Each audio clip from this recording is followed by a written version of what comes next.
Andy B. v. me. Disunited, small v. Arzu addresses Andy Burnham about the poem V by Tony Harrison, which Burnham claims has affected him deeply. She asks why then has he failed to discuss the disunited state of the nation or call out the epidemic of racism. This piece is being read by the author.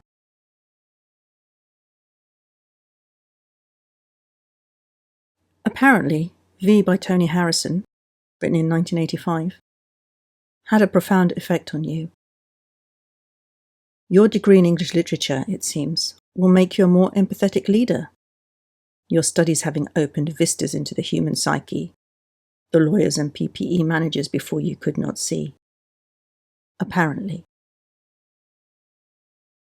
It turns out, Andy, that we are the same age and went to the same university, studied the same subject, at the same time. We didn't know each other. I doubt our paths even crossed, except perhaps we may have sat in the same lecture hall. Sometimes. That is, if either of us went to any lectures. I neither confirm nor deny this. So let me get back to our A-levels and the broadcast of Tony Harrison's V for the first time in 1987. I read it again just now. I cried. The graveyard in Leeds seemed alive. It is Britain of 1985 and 2026. It is then and now, where skinheads have vandalized the gravestones with expletives, racist slurs, and united in honor of their, then, much failing team. Except, of course, united is exactly what Britain isn't. And that is why, today, tears fell. As a teenager, V wasn't enough for me. Strange. Such surrounds as graffitied graves in Holbeck were also what white, working-class North London looked like. Those vistas were real then, memories now. The visual assault has receded as fast as I, and you and Harrison, let's you and I not pretend, raced away from our working-class roots. They were replaced. Not with unity, but with the news that in the by-election that brought you back to Westminster, in third place, behind you, whose party only wants to charge asylum seekers £10,000, and the Reform candidate, whose party only wants to scrap indefinite leave to remain alongside stopping the boats, legal immigration, was the Restore candidate, whose party wants to reverse mass migration and hold asylum seekers in tented camps on an island until they can be deported. Third place, 7% of the vote. By the way, the graffiti hasn't disappeared. It now adorns the walls of pro-Palestine organisations every time your party members decide a public dressing down of standing against genocide is a good call. The prospects still really aren't too grand. V didn't resound then because, without realising it, I still had hope. I believed one day the force of words would make everyone see what racism, what pure hate was doing to the country. That disunited would be the problem solved. And with that sight, a better society would unfold. Instead, I see now that racism is the structure that defines our institutions and racializes and victimizes this disunited nation. Not even Harrison's words could save us from what has come, and they were of the strongest. I see that now. V was disgusted at the hopelessness and the hopeless, venting their hate in words to the dead about the living. C words, F words, P words, N words. In the shocked response of MPs when the poem was set to be broadcast in 1987, it is the first two that provoked the call for the recording to be banned from the airwaves. Yes, banned. Do you remember that? It is important to this story, especially if, as it seems, you will be in charge of it for at least, according to your speech on Monday, a decade. The racism V decried was contextualized as the grievance of whiteness alienated. I wanted it to tell my story, not that of he I thought was the perpetrator of my pain. With spray can obliterating me from class solidarity and country, telling his story, albeit with disdain, just did the same. And while we're at it, why should Mr. Patel not having a chat with the poets/Harrisons/narrators, select at will or insert other author, what is one anyway, Dad, be more important than the violence, verbal, non-verbal, violent, non-violent, but visceral at every turn, that Mr. Patel, the Kashmir Muslim Club, the Black, the Hindu Sikh, and me live and feel at every turn of head away from us, assuming we can't, or worse, that we won't, or worse still, that we should and must, speak to them.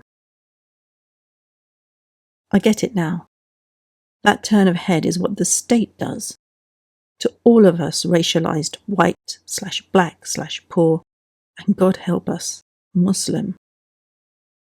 The disunited is both racism reproduced and malign and cynical scapegoating. And worse, an ideology in itself of what this nation is, drip-fed to those it also deems inferior, but useful in perpetuating this nightmare nonetheless. I'm at an age where hope in this system is all but gone.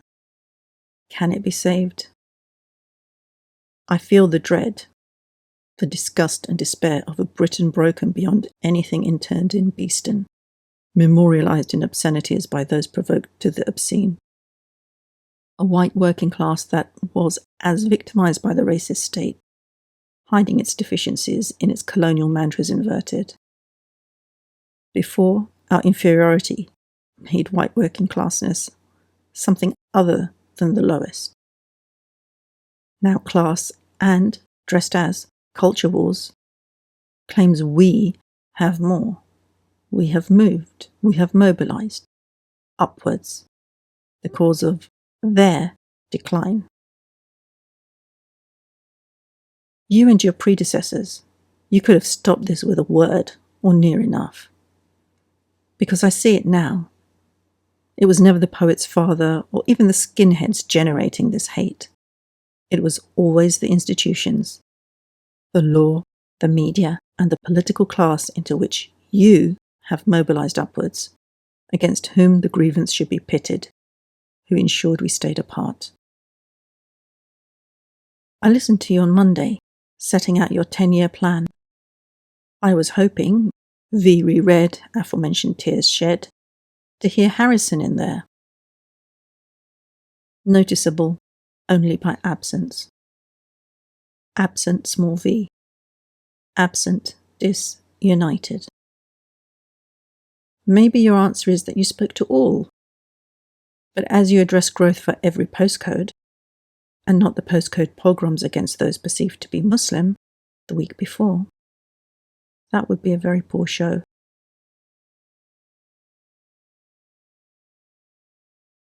Harrison asks, why should it be that the minoritized be the target of the jobless and hopeless aerosoling grievance across the memories of the dead?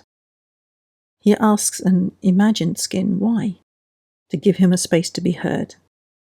He gets nothing but redirected contempt, himself now the foe. United this nation wasn't. United it still isn't. Neglecting to mention that is neglect.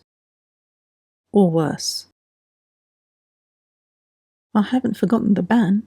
I will keep repeating it. You know the one called for by MPs of which class you now belong? The ban? Yes, in 1987. You will have remembered that surely. when Channel 4 recorded it. Check Hansard or the BBC. Why hasn't there been a de-radicalization program for those demanding V to be taken from the schedule? Will you set about one now? I ask because you inherit one of the most oppressive regimes when it comes to freedom of expression. Political, religious, you name it. You name it terrorism, actually. Or the soon-to-be national security threat. Prescribe and demonize. Demonize and prescribe.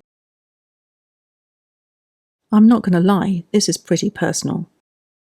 The organization I helped found gets a lot of this.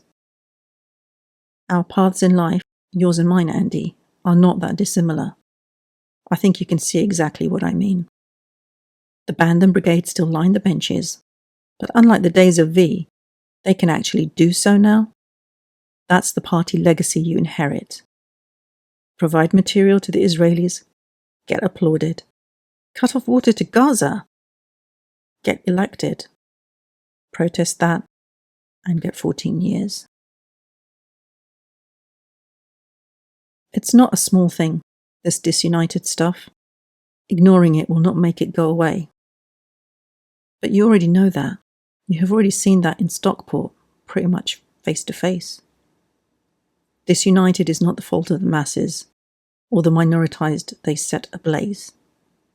You saw it then when you read V, and you see it now, but somehow don't want to say its name.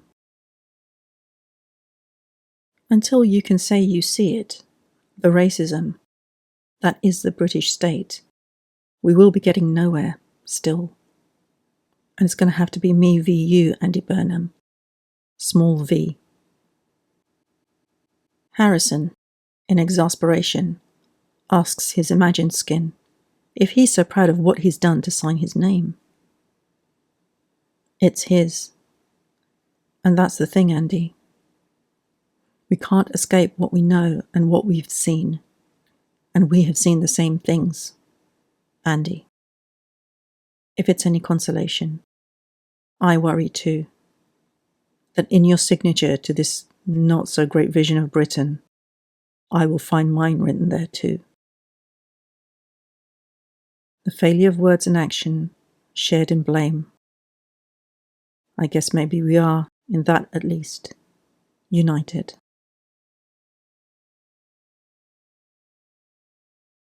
Arzu Mirali is a writer and researcher based in London, UK. Find her on X and Instagram at Arzu Mirali, and find her other work on arzumirali.com.